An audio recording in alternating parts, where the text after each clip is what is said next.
Chest up, shoulders back. Welcome to Revival Fitness, everybody, your home for gains and brains. And today we're going to talk about a concept that is heavily debated, and I've seen it in my lifetime, at least in the social media fitness space, go from one end and done a total 180 into the other. And this is the topic of somatotypes. Quick voiceover edit, guys. I say somatotypes in this video. I know that it's technically called somatotypes. I've always just called it somatotypes, and it's also one less syllable. You know what I'm talking about. You'll be okay. Or the ecto, meso, and endomorph. Whenever I started in this space, whenever I was watching this content 5-6 years ago, there seemed to be a lot of even indirect or unspoken agreement that the somatotypes did exist and that they could affect people differently. Now, the trend in recent years, especially with the rise of all of these science-based dorks, is that somatotypes don't exist. They're a complete myth. Pure fiction. And if you ask my opinion on this matter, I think the answer is somewhere in the middle. So I'm not going to come out right and say, guys, that somatotypes don't exist. Now, do they exist in the extent that you're destined for your fate, like the genetic black pill? No, I don't believe that, okay? If you're naturally skinny, you can still build muscle. Now, you're not going to do it by maingaining, playing hopscotch on the machines. You will stay small if that's how you train. But you can start to look more like a mesomorph with proper training and diet. But most guys, especially skinny guys, fail before they even reach that understanding phase of doing it correctly. You simply don't know better. So you think you're doomed there. And we see the same thing with a lot of the quote-unquote endomorphs. This has become extremely prevalent today in the health at every size fat acceptance generation. They were born like that. Oh, my parents were heavy, I'm gonna be heavy too. That's just how people in my family are, right? That's a hell of a cope. Oh, people in my family are just fat. We're all just kind of fat. It's like, yeah, you all eat the same things too.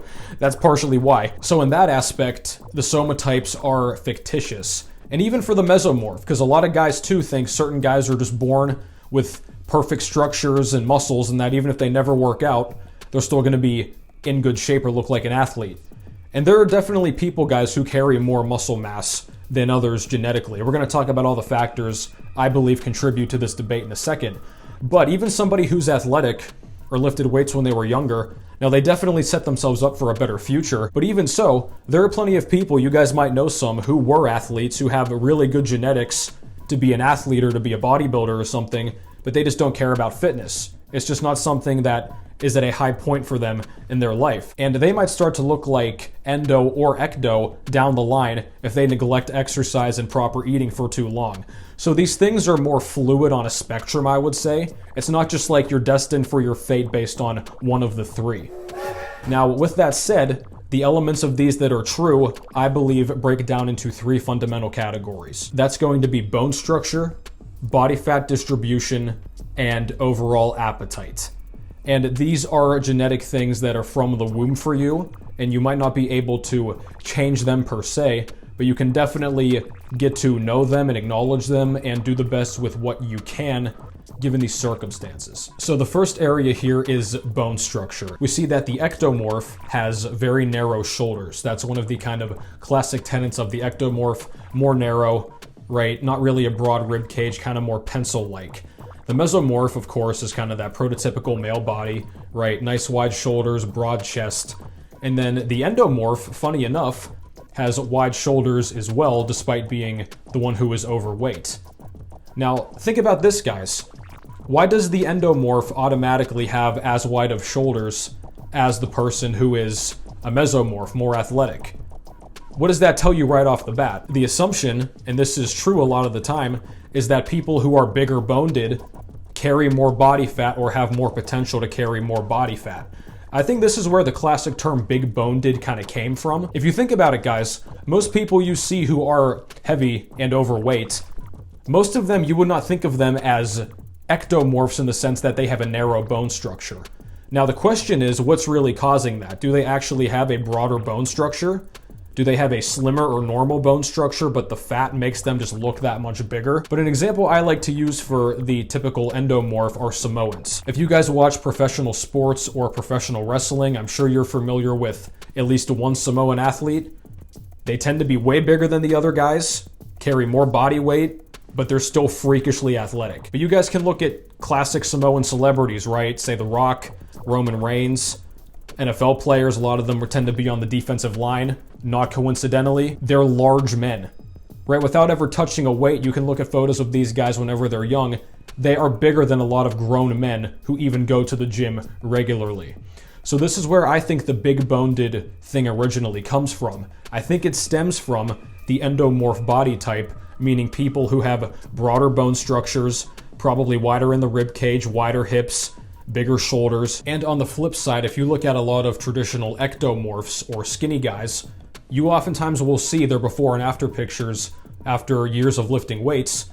They look like a legitimate different person. Your bone structure is not going to change, but these guys will look bigger a lot of the time because they add muscle onto their body. And that's a good segue into point number 2 here, body fat distribution. So some people in general, guys, baseline levels are going to carry more body fat more often than not than other people. And again, you guys can see this in any school you go to. You take 2 kids, say they both hit puberty, they've never touched a weight in their life. One of those kids is more than likely going to carry a little bit more body fat compared to the other, even if you gave them very similar diets and lifestyles. But this is where the trade-off happens for a lot of people who might get lean easily and they struggle to put on a whole lot of body fat. That's the pro. The con, though, is that they more than likely are going to struggle to build strength and muscle mass as rapidly as somebody who is naturally more endomorphic. And the genetically elite here in this aspect are going to be the mesomorphs, right? Your friends who can barely eat in a calorie surplus, maybe even cut down and still build strength, but they don't even carry that much body fat. So mesomorph guys, a lot of people can get there with proper diet and training, but the few people who are kind of in that golden window from birth, those are the top 5% genetically. Those are the genetic freaks. Those are the ones who win bodybuilding shows as teenagers. They're the ones who get college scholarships to play sports. So we can refer to the question posed by Dan, the commenter here. He said, as an endomorph, whenever I bulk, fat creeps up on me very fast.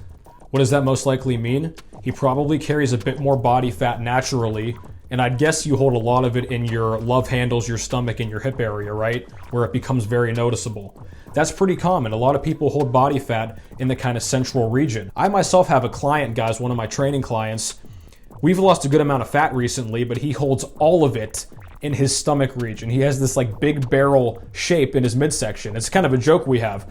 But he's getting way stronger. He's losing body fat, but his stomach still likes to stick out. He's just built that way. So losing fat in that area is going to require more dedication than maybe the average person, maybe somebody like me who gets lean pretty quickly. But that's simply how it is. So as you can see, my original camera died. We're now on the phone here. But on the same topic, guys, this type of body fat distribution, I guess issue you could call it, or problem area, that's probably a better way to say it. This is what leads to so much of this direct fat loss marketing. Target reduction or spot reduction, right? Oh, wear this belt and you're gonna melt away pounds of belly fat from your core. I'm sure they have something for the arms too that says you're gonna lose just fat in your arms like the bat wings the women get, right? You can go on any search engine and search how to lose fat in, it'll fill it in for you. Buttocks, legs, arms, tummy. People have problem areas in certain parts of their body and other people don't. And you're going to have to adjust your diet and training accordingly. But fundamentally, guys, you cannot spot reduce. You can get as lean as possible to reduce the fat in that area. What you really can do is build muscle in that area to firm it up. A lot of women learn this the hard way. They get Brazilian butt lifts and they do all these goofy booty clothing and exercises. If you just went to the gym and learned how to squat and deadlift and do some hip thrusts, your butt in whatever area you have is going to look better. Same with the guys, man. If you struggle to lose fat in your midsection, train your abs and get stronger at compound lifts. That way, you're going to develop your obliques and your abdominal muscles. You cannot spot reduce, but you can muscle build in certain areas to help alleviate this issue. And we have one more area to cover. But before we do that, ladies and gentlemen, it's the algorithm.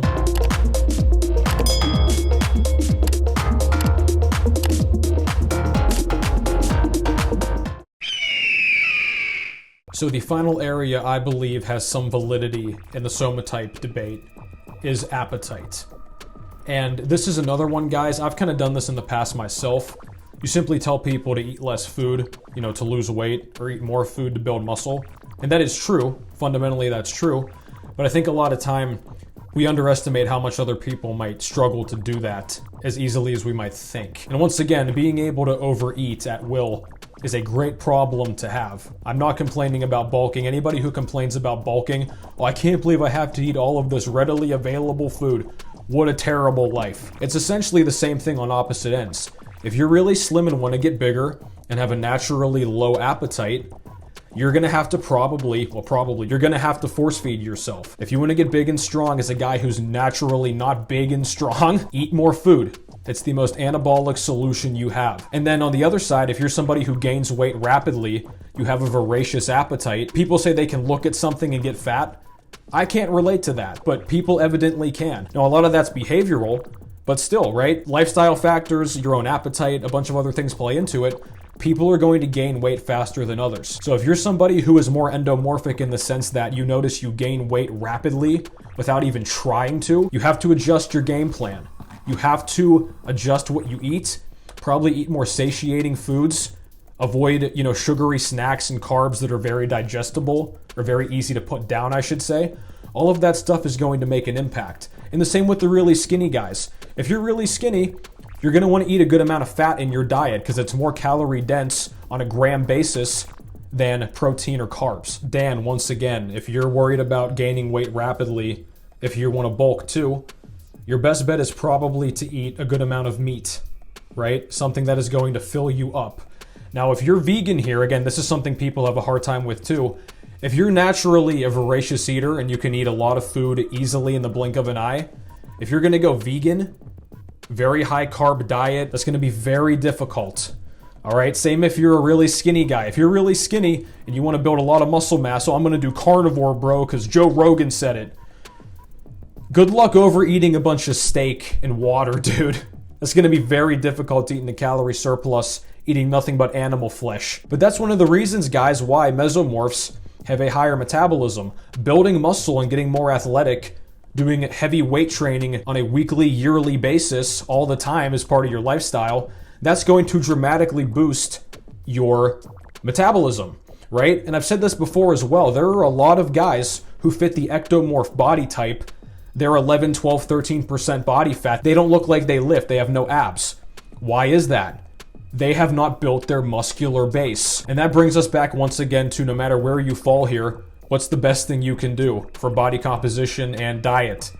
Go to the gym, build muscle. As you weight train and build muscle, you're going to burn more calories just like that because it takes extra calories and energy to fuel the muscle tissue you build and maintain. So you see a lot of overweight people fall into this trap too, guys. Oh, I need to lose weight, and all they do is eat less and walk.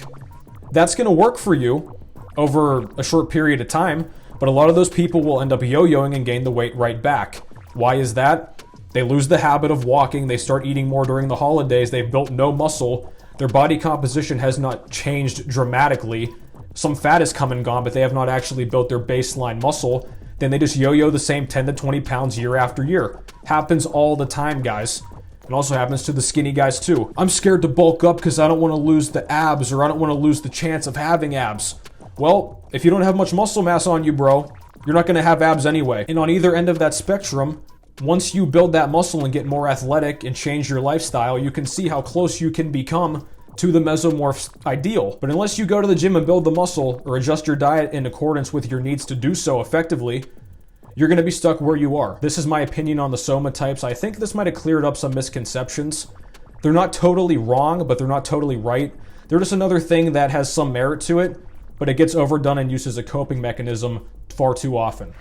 But thank you guys for watching. Be sure to like, comment, and subscribe. Tell me what you want to see next down below. Thank you to the Patreon supporters, and I will catch you next time.